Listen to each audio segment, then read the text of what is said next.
कि deep discuss गर्छौं। थुप्रै चीजहरु थुप्रै कुराहरु यो शीर्षकसित सम्बन्धित छन्। भिडियो पूरा नस्किप गरिकन हेर्नु होला। अब रोटेशन के हो, रिभोल्युसन के हो, पृथ्वीको रोटेशन के हो, रिभोल्युसन के हो?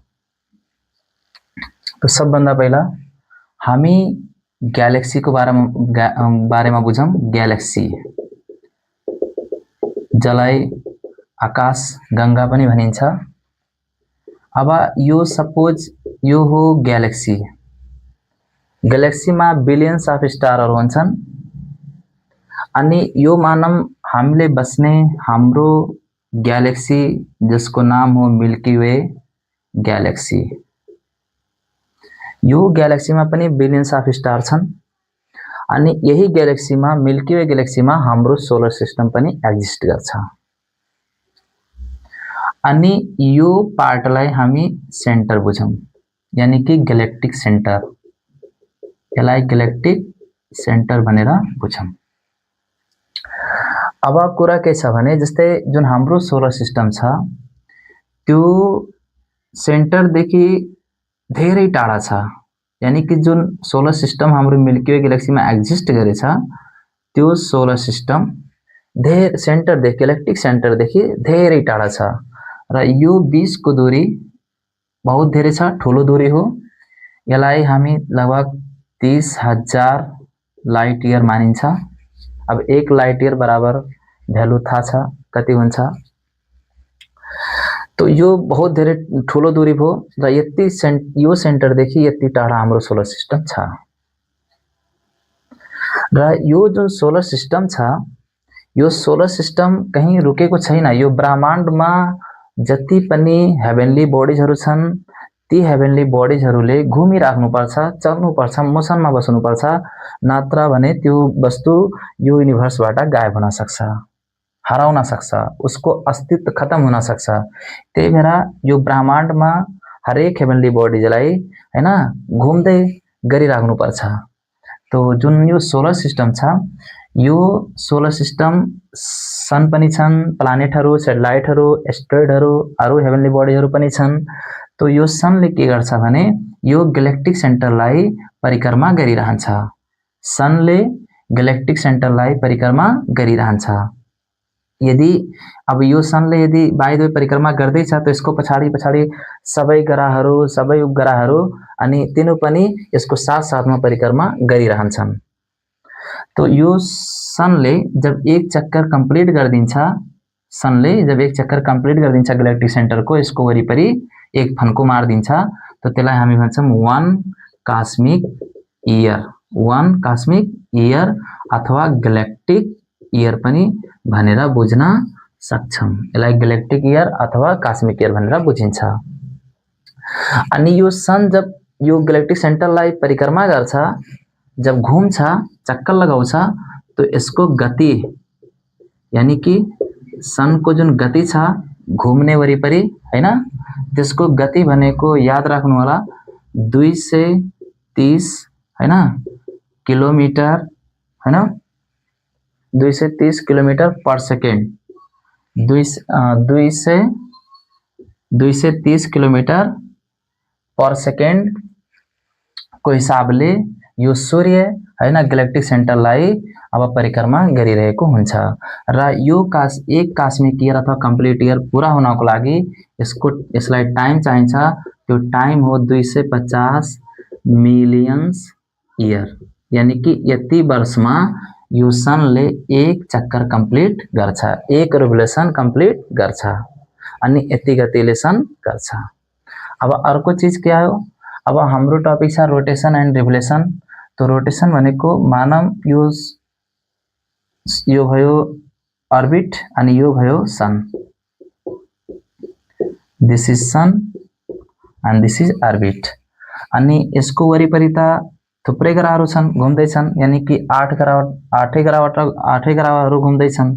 तो हाम्रो जुन ग्रह छ यानी कि जुन हाम्रो पृथ्वी छ त्यो मानव यहाँ छ अनि यो हाम्रो अर्थ भनेको अलि ढल्केको देखिन्छ, यानी कि स्लेन्टेड छ यो, केही यसको झुकाव छ र त्यो झुकाव भनेको कति डिग्री छ भने 23.5 डिग्री।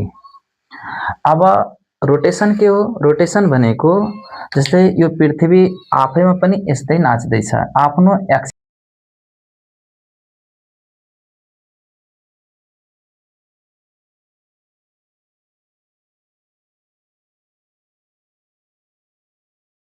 एक्सिसमा आफ्नो अक्षमा रहेर हैन, यो आफ्नो एक्सिसमा रहेर यो पृथ्वी नाच्दैछ, यानी कि यस्तै यो पृथ्वी आफैमा पनि नाच्दैछ। ठीक, अब यो जुन आफैमा नाच्दैछ त यसैले गर्दा डे एन्ड नाइट हुन्छन्, यानी कि day and night. Day and night भनेको रोटेसन अफ द अर्थले गर्दा हुन्छ, रोटेसन अफ द अर्थले गर्दा डे एन्ड नाइट हुन्छ, यानी कि जतातिर लाइट पर्यो उतातिर डे, जतातिर लाइट परेन उतातिर नाइट है। तो यसरी day and night occurs due to the rotation of the अर्थ।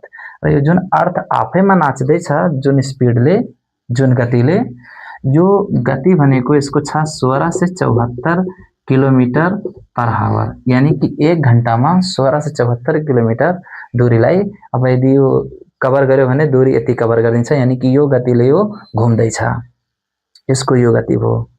त्यसपछि यो हाम्रो रोटेसनको बारेमा भयो, यानी कि हैन अब डे एन्ड नाइट हुने र यसको यति गति हुने र यो एक रोटेसन, यानी कि वान रोटेसन कम्प्लिट गर्नको लागि यसलाई 24 आवर लाग्छ, यानी कि 24 घण्टामा यसले वान रोटेसनलाई कम्प्लिट गरिदिन्छ। त्यसपछि हामी कुरा गरौँ रिभोल्युसनको। अब यो अर्थ आफैमा पनि नाच्दैछ र यो आफैमा नाच्दा नाच्दा यस्तै यो सूर्यको परिक्रमा पनि गर्छ, यस्तै नाच्दै सूर्यको परिक्रमा पनि गरिरहन्छ, यानी कि वरिपरि पनि घुमिरहन्छ। तो जब यसले पृथ्वीले जब एकचोटि नाच्यो हैन, एकचोटि कम्प्लिट गर्यो, रोटेसन कम्प्लिट गर्यो, त्यो 24 घण्टा लाग्छ। अनि त्यसपछि यसलाई यो सूर्यलाई एक चक्कर लगाउँदा, एक फन्को मार्दा त्यसलाई हामी वान रिभोल्युसन भन्छौं। अनि यो कम्प्लिट हुनको लागि यसलाई 365.25 डेज लाग्छ। यति दिनमा यो अर्थले सूर्यको वरिपरि एक चक्करलाई कम्प्लिट गरिदिन्छ। अब यसले गर्दा के हुन्छ?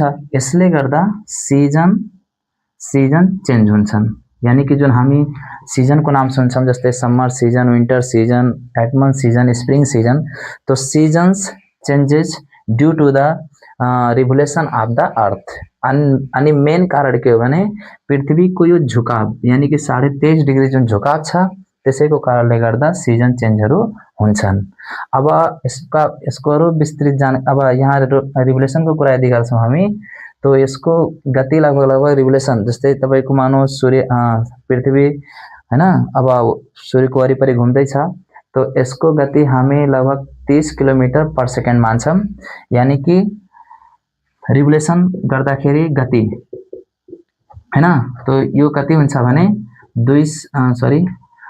30 किलोमिटर पर सेकेन्ड, यानी कि 1 सेकेन्डमा 30 किलोमिटर यो अर्थ जान्छ।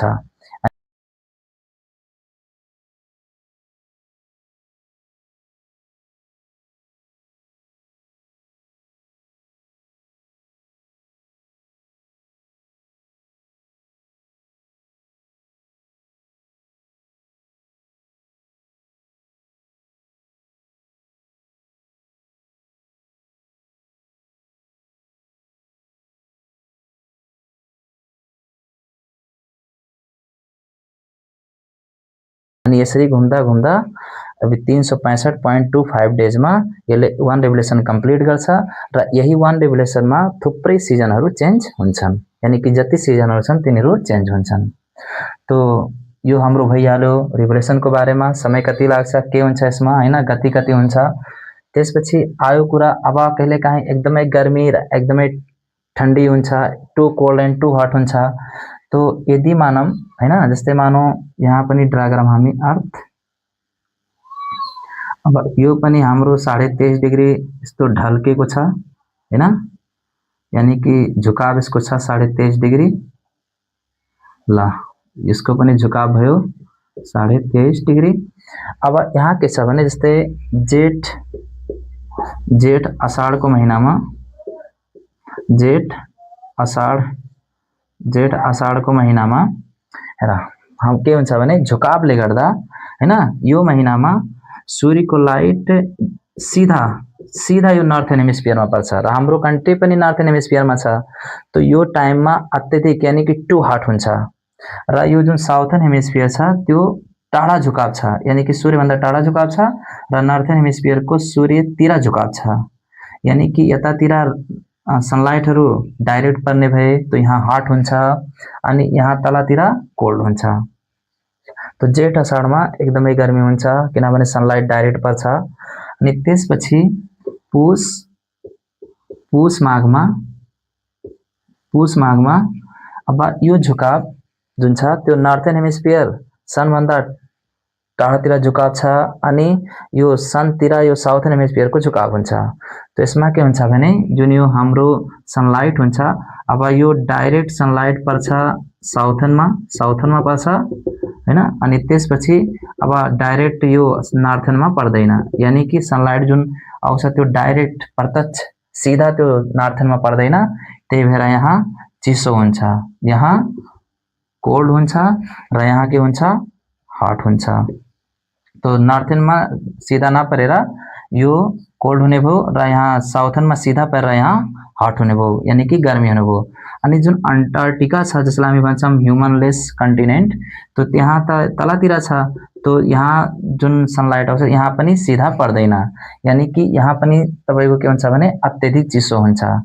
तो यो तलतिर पर्ने भयो हैन यानी कि अब यसरी हाम्रो रिभोल्युसन र रोटेसनहरु हुन्छन् र यो कुन समयमा गर्मी धेरै हुन्छ कुन समयमा चिसो धेरै हुन्छ हैन यो पनि जानकारी मिल्यो हैन स्क्रिनशट लिन सक्छौ। धन्यवाद।